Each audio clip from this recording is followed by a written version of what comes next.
What does it mean to be othered? According to the New Fontana Dictionary of Modern Thought, the terms the other and the constitutive other identify the other human being, in their differences from the self, as being a cumulative, constituting factor in the self-image of a person, as acknowledgement of being real. Hence, the other is dissimilar to, and the opposite of the self, of us, and of the same. Essentially, the other is as much a part of a person's identity as the self. To understand ourselves, we create a group of characteristics that are decidedly not us, to compare against the self. The text also describes the act of othering as the reductive action of labeling and defining a person as a subaltern native, as someone who belongs to the socially subordinate category of the other. The practice of othering excludes persons who do not fit the norm of the social group. In film, both industrially and culturally, many groups are othered from the mainstream. It's not exactly revolutionary to say that there is a clear division of attention and funding between mainstream cinema and queer cinema. It is worth mentioning, of course, that race and the privilege of white creators is an equally pervasive issue, and often one that heavily overlaps with queer art. Queer art has historically been associated with low-budget indie productions and art films, unknown and inaccessible to those unwilling to seek it out. The issues with this are highlighted by Harry Benson and Sean Griffin. It is within the sphere of popular culture that many people probably learn what they do know about sex and sexuality. They go on to discuss how gender is equally constructed by media and how it reinforces these notions by routinely presenting images of passive women and dominant men. In a cis and heteronormative sphere of media, queer expressions of gender and identity are stifled. Art fueled by the experiences and perspectives of queer artists are fundamentally different to the straight cisgender experience we see represented widely. In fact, the experience of being othered itself is often a major informing factor in the art made by queer creators, and it is beautifully explored in Joni Phillips' The Final Exit of the Disciples of Ascensia. Ascensia explores the lives of the members in a death cult. They are people who have been entirely othered by the society they live in, and have found a bizarre family along with the promise that the world that rejected them is not the world they belong in. Seeing Philip's representation of the cult makes it easy to sympathize with them, even to be happy for them. On her inspiration for the film, Philip said, "I got really interested in the UFO cult, Heaven's Gate, an infamous cult that committed mass suicide in a San Diego mansion in 1997. I found their initiation tapes online and got really drawn into the leader, Doe, and what he believed. I found myself really drawn in, almost as if I couldn't help myself from believing in what Doe was saying. It led me to start thinking about how I may have been susceptible to joining if I had been alive back then. I wanted to make a film about empathizing with cult members." On the surface, that is exactly what Essentia is about. It invites the viewer to empathize with a group entirely on the fringes of society, often put down as delusional or insane. In this film, they are shown to us as people struggling to find their identity in a world that doesn't seem to have space for them, an echo of the transgender experience that Phillips herself has struggled with, and will resonate with many other queer people.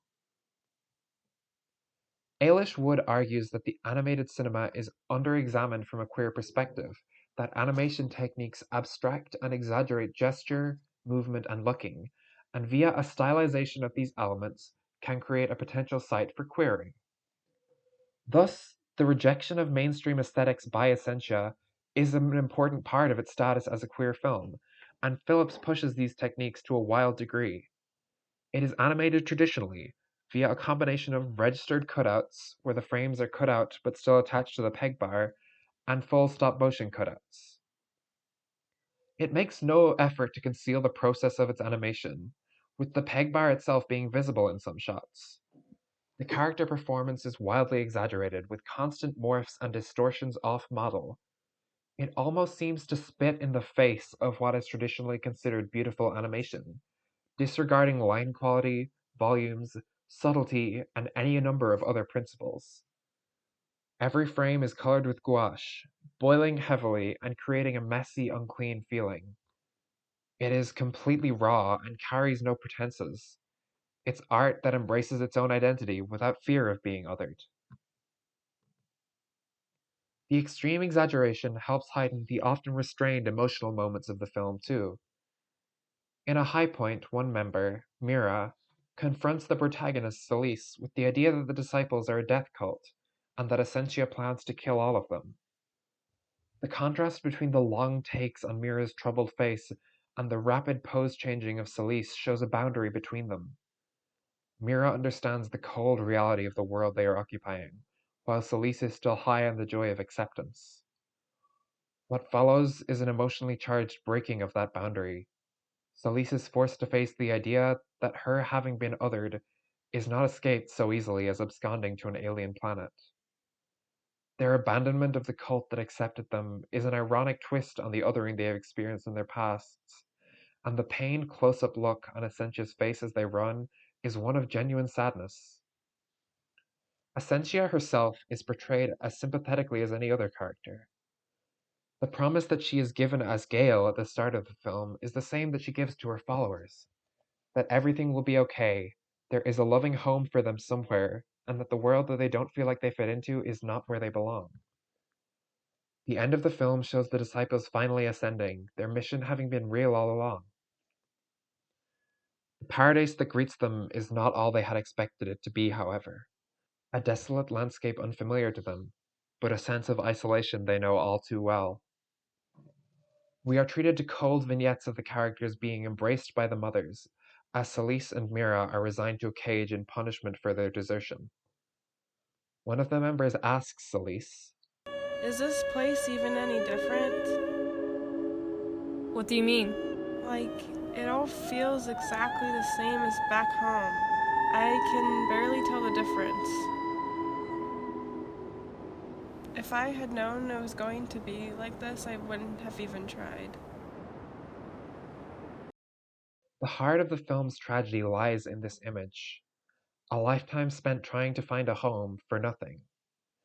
The characters feel in this moment that what they were promised was a lie.